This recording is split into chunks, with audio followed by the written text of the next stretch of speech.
భగవద్గీత మనం ఆనందంగా జీవించడం ఎలాగో చెబుతుంది. ధర్మాల గురించి చెబుతుంది, కర్తవ్యం గురించి చెబుతుంది. సుఖం, శాంతి, త్యాగం, యోగం అంటే ఏంటో చెబుతుంది. ఏది శాశ్వతమో ఏది అశాశ్వతమో చెబుతుంది. మంచి పనులు చేసేవాడికి లభించే శాశ్వత కీర్తి ఎంతో చెబుతుంది. దీన్ని అర్థం చేసుకున్నవారు ధన్యులు. నిన్ను నన్ను మన అందరి గురించి మాట్లాడుతుంది భగవద్గీత. భగవద్గీత సర్వ మానవాళి కోసం. అథ ప్రథమోऽధ్యాయః అర్జున విషాదయోగో నామ తతః శ్వేతైర్హయైర్యుక్తే మహతి స్యందనే స్థితౌ మాధవః పాండవశ్చైవ దివ్యౌ శంఖౌ ప్రదధ్మతుః. ఎదుటి పక్షమున తెల్లటి గుర్రములతో పూంచబడిన మహారథమున స్థితులైనట్టి శ్రీకృష్ణ భగవానుడు మరియు అర్జునుడు తమ దివ్య శంఖములను పూరించిరి.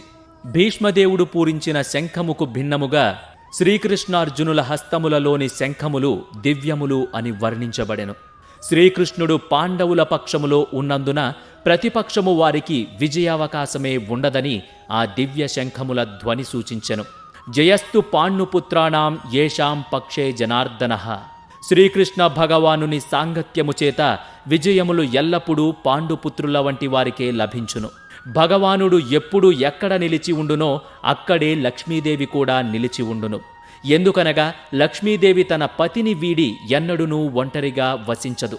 కనుక విష్ణువు లేదా శ్రీకృష్ణ భగవానుని శంఖము నుంచి ఉద్భవించిన దివ్య ధ్వని సూచించున్నట్లు విజయము మరియు సంపదలు, అదృష్టము అర్జునుని కొరకై వేచి చూస్తుండెను. అంతేకాకుండా మిత్రులు ఇద్దరునూ ఆసీనులై ఉన్నట్టి రథము అగ్నిదేవుని చేత అర్జునునకు ఇవ్వబడినది. ముల్లోకములలో దానిని ఎక్కడకు తోలుకువెళ్ళినను అది దిక్కులన్నిటినీ జయించగలిగేలా సామర్థ్యమును కలిగి ఉండునను విషయము సూచించెను. ఇదంతా కూడా కురుక్షేత్ర రణరంగమున సైనిక పరిశీలన. పరస్పర విరోధంతో ఇరుసేనలు యుద్ధానికి సిద్ధపడ్డారు. యుద్ధంలో ప్రాణత్యాగం చేయుటకు సంసిద్ధులైన తన సన్నిహిత బంధువులు, గురువులను, మిత్రులను మహావీరుడైన అర్జునుడు ఇరు సేనలలో చూశాడు. కరుణ విషాదములచే ఆవరింపబడిన వాడై అతడు బలమును కోల్పోయి మనస్సు మోహముకు గురవ్వగా అతడు యుద్ధ నిశ్చయమును త్యజించెను.